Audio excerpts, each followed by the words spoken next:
Who is the prince that was promised? No promises, but House of the Dragon might finally answer that burning question. In the wake of its series finale in May of 2019, HBO's Game of Thrones left a lot of unanswered questions. One of the most pressing was regarding one of the show's many prophecies, which were presented throughout the season only to be dropped by the finale. Among those prophecies, one of the most debated was the one concerning the prince that was promised, also known as the reincarnation of legendary warrior Azor Ahai. Game of Thrones, through the Red Priestess Melisandre, spends a fair amount of time bringing up the mysterious figure, and there are any number of possible candidates for the role, including Jon Snow and his presumed half-sister but actual cousin, Arya Stark. We never get an answer though. When the series ends, so does speculation about this prince that was promised. Now the prequel series House of the Dragon might have an answer in the weeks ahead. Before Aegon's death, the last of the Valyrian pyromancers hid his song in the steel. In the show's first episode, when King Viserys decides to name his eldest child and only daughter Rhaenyra as his official heir, he tells her that Aegon the Conqueror predicted a long winter that only the Targaryens could fight, which he referred to as the Song of Ice and Fire. Then in episode 4, Viserys shows Rhaenyra a dagger resting in the fire, with words inlaid upon it that also refer to the prince that was promised. From my blood come the prince that was promised, and his will be the Song of Ice and Fire.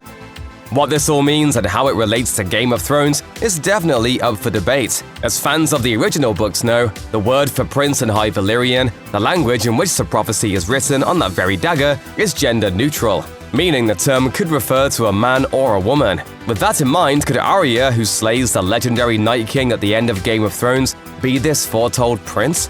However, this dagger seems to specify that the prince or princess will be descended from Aegon the Conqueror. Arya isn't, but Jon Snow is. To further complicate matters, the dagger is the very same Valyrian steel dagger Arya uses to kill the Night King.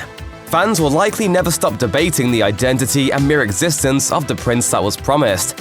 And House of the Dragon, at this point at least, is merely stoking the flames. When Game of Thrones premiered in 2011, it quickly became the most talked about show on the air, drawing huge crowds and becoming one of the last instances of appointment TV, during an era increasingly populated with on-demand streaming hits.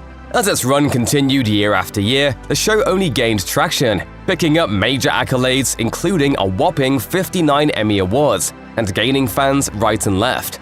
Then, in the spring of 2019, the finale aired, and the chatter largely ceased, as one of the world's biggest shows lost its cultural capital seemingly overnight, thanks to its controversial finale. We can go over what exactly went wrong with Game of Thrones, from dropped plot points to ruined character arcs, until we're all blue in the face. But there's no denying that the series somehow ended with both a whimper and a bang. House of the Dragon, a big bet for HBO after the outcry over the finale and final season of Thrones, has paid off so far, and has even been renewed for a second season.